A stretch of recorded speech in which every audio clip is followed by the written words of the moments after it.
Oui, bonsoir, j'espère que vous allez bien. Bon, je voulais juste expliquer deux petites choses. Peut-être qu'il y a trop d'incompréhension dans ce qui se passe.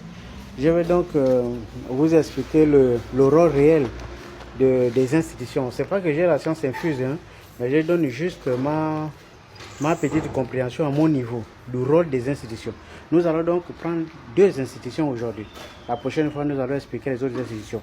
Surtout le rôle des institutions et ce que les institutions sont censées faire. Nous allons donc prendre le Conseil économique et social environnemental et puis le Conseil national de la démocratie. Dans la logique, c'est quoi le CS? Le CS, comme son nom l'indique, donc le Conseil économique et social, c'est l'institution où on est censé retrouver les acteurs de la société civile. Donc ceux qui plaident, ceux qui se battent pour l'intérêt supérieur de ceux qui n'ont pas de moyens. Ça veut dire que des pauvres. Je vais parler simplement pour que n'importe qui soit capable de comprendre. C'est-à-dire que c'est le gendarme, c'est l'avocat de ceux qui n'ont rien. Ce que vous avez vu Aminata et les autres faire dans les quartiers là pour aller défendre les commerçantes, aller défendre ceci, aller défendre ça, c'est ce qu'on appelle le social.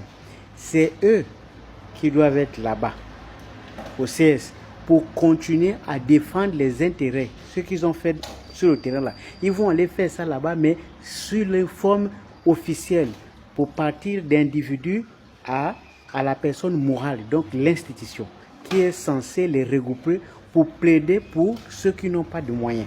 C'est ça le rôle du CS. C'est-à-dire que c'est là-bas, là où on doit retrouver les acteurs, ceux qui militent, ceux qui se battent pour l'équilibre, pour le bien-être de tout le monde. C'est là-bas. La différence avec l'Assemblée nationale, c'est que l'Assemblée nationale, là-bas, on vote les lois et on contrôle l'action de l'État. Ça n'a rien à voir, ce n'est pas la même chose. Mais l'institution qui est dédiée pour le social, pour la défense des droits du citoyen, c'est le CS, le Conseil économique et social.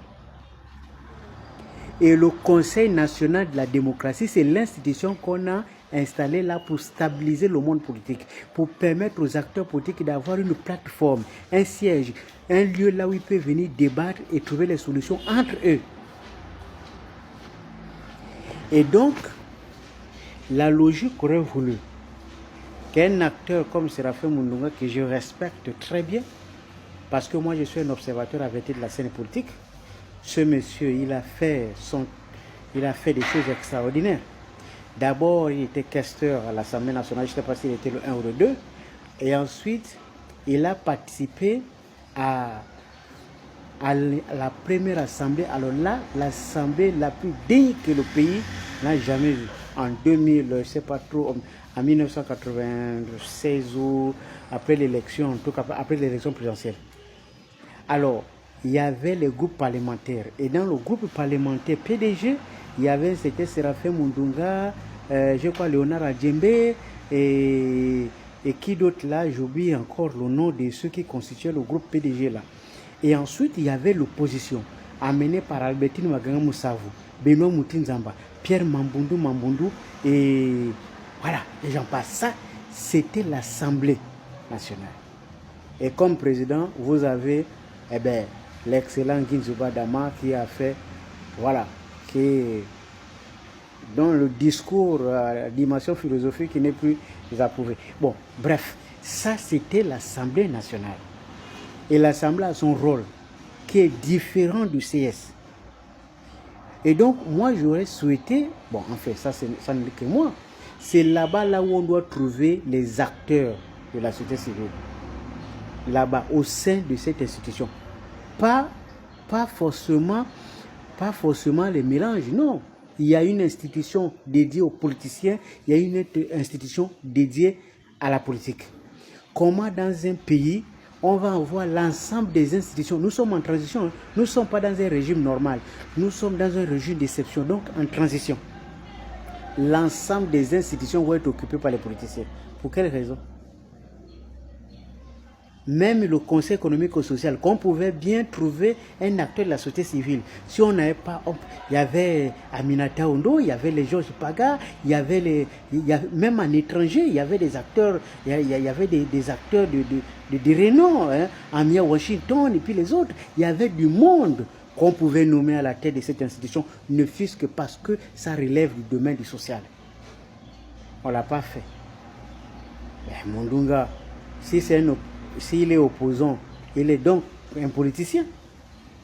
Mais le CND est là pour les politiciens.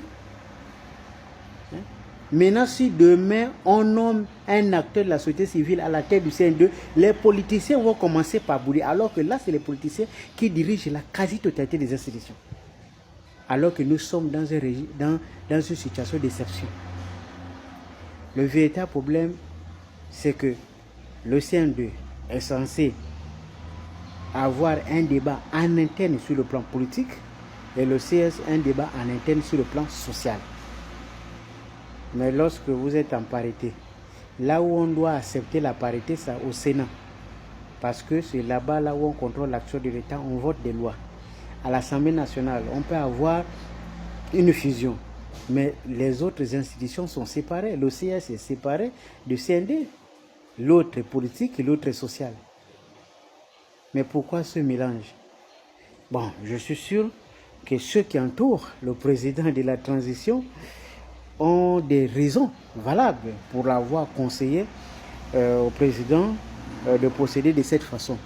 De toute façon, le plus important, c'est que si ça a été fait selon la vision de CTRI, c'est tant mieux. Ça veut dire qu'ils ont la projection, ça veut dire qu'ils savent l'objectif qu'ils visent. Mais si ça a été conseillé par les mêmes qui étaient là autour d'Ali pour lui donner les mauvais conseils, et il est temps d'avertir et surtout d'interpeller le patron du CTI en disant attention, parce que ces éléments que vous voyez là ne seront pas forcément favorables à votre réussite. Parce que si vous engagez des réformes qui vont dans le sens d'accélérer, parce que ce que vous avez déjà fait en 1 mois et demi, c'est déjà remarquable.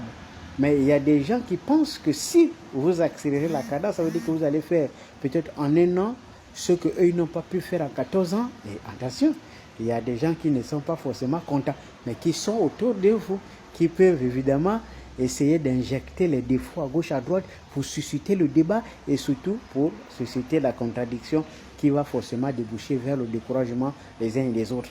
Et je pense qu'il y a des démons cachés dedans. Mais comme la prière relève toujours les démons, et comme vous êtes chrétien, j'espère que vous allez accélérer la prière afin que Dieu vous montre où se trouve le démon. Big up, des beaux à vous.